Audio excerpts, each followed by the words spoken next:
violence. Yeah! Okay. Notice how the recruiters and everybody went inside when the actual dialogue and information was handed out. So that's the only difference between them and us, really, is they're lacking a lot of information, and they tend to close their eyes to more information. Okay.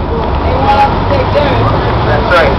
The minute the U.S. military decided to invade Iraq, this was a violation of international law. So any support, logistically, monetarily, or even sympathy for these radicalized militants is kind of like a support for terrorism. To use the limited language, unfortunately, we are all now accustomed to. Let me be clear, at this point in history, it is not patriotic to join the Army. It is not patriotic to join the Navy, or the Marines, or the Air Force of America. It is not patriotic to protect this cadre of oil-rich CEOs in Washington who have occupied the White House through not one, but probably 2 illegal elections. Yeah. Supporting them is not patriotism. In fact, it is the absolute opposite of patriotism. Patriotism meant fighting against empire. Patriotism means serving the people. The American people have made it clear that they want an end to this war. That is now more clear. That's right. We must redefine what patriotism means in America before these oil executives and their military junta protecting them hijack the true meaning of patriotism completely. I was upset in 2003, but 5 years later, you can't measure how angry I am. I'm not going to be yelling or screaming, because that's not what Asians do necessarily, or people from the Middle East. In 2003, I was just down the street. It was cold, winter day. I spoke of warming our hearts to those in disagreement with us. I spoke of negotiating with pro-war people. I spoke of not emulating the violence and militancy we were inherently against. But I spoke wrong. I regret being so naive and idealistic to think that peace would come through peaceful means. I was wrong. I was dead wrong. And now nearly 4,000 soldiers later, and hundreds of thousands of Iraqi lives have been taken because the administration was dead wrong. And the peace movement was dead wrong for thinking that this administration would even consider the numbers we amassed in the street. Mr. Bush snickered at us as he sneered at his fictitious Saddam Hussein with his call to bring it on. I have visited Morocco and Turkey since the war broke out, spoke to Arabs and Muslims alike. They haven't heard of any peace movement in America. To them it is an oxymoron, it is a joke. You should see how angry the young men there are. If you think I'm angry, you haven't seen anything. And I am talking about young Muslim men from moderate Muslim countries. Turkey and Morocco are 2 of the most secular countries in the Middle East. Each day this war goes on, more seeds of hate are planted in the Middle East. And eventually, this will come back to haunt us. Although all those people who started this war will be dead by now. And our children will be dealing with it.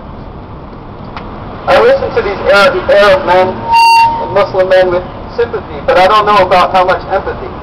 There's a huge difference between sympathy and empathy. Most liberals and leftists have a ton of sympathy, but they don't have empathy. We get a little angry enough to click on some donation button, or for MoveOn.com, or sign a petition, wear a fashionable tight military Che Guevara shirt, or even do the audacious, put a bumper sticker on our car that says something about militancy. That is pretty superficial, and it is political escapism. These are all sympathetic things people do here to protest the war. But if you have any empathy, if you actually identify and feel the hurt of the Iraqi people, you would join us here in the street, and you'd have no choice.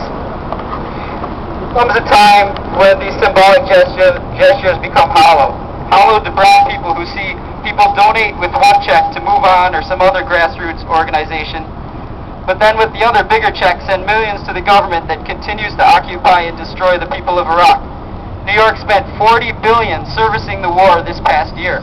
That's a lot of money that could have gone to educating these people inside this building, in the schools, and providing jobs here, so they wouldn't have to have the choice of working at either Walmart or creating bigger walls between us and the international community. There comes a time when watching documentaries and reading about this how wrong it is and laughing about it with Jon Stewart, holding the 70th, 80th workshop conferences, or what is wrong with the Bush administration is not enough. Dressing up as street puppets and wearing tie-dye clothes and attending concerts and sing-songs, working and hanging out, that's having fun. Do that in your spare time, but if you really care about stopping the war, we have to take ourselves seriously and we have to do something serious about it. There comes a time when talking and singing and dancing around about an issue is not enough. Even thinking or making damn more speeches about the wrongs of the administration is not enough. In fact, all of these festivities through fun, do the entire anti-war movement a disservice. We become a circus to the media entertainment and nothing can be taken seriously.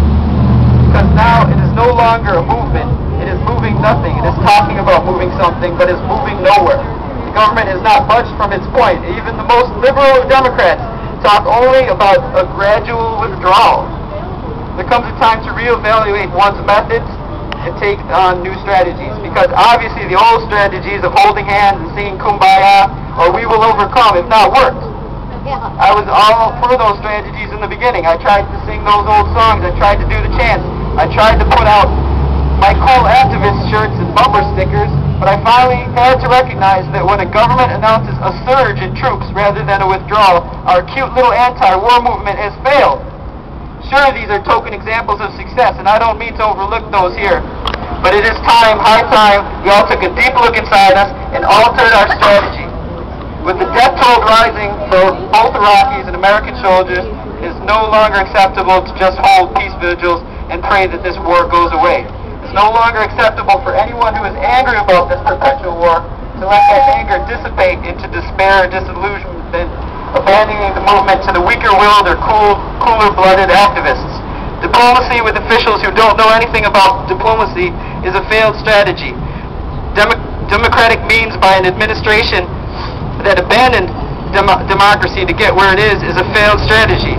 How long will it take us to realize that true patriotic activists in America have to do more than just talk about change?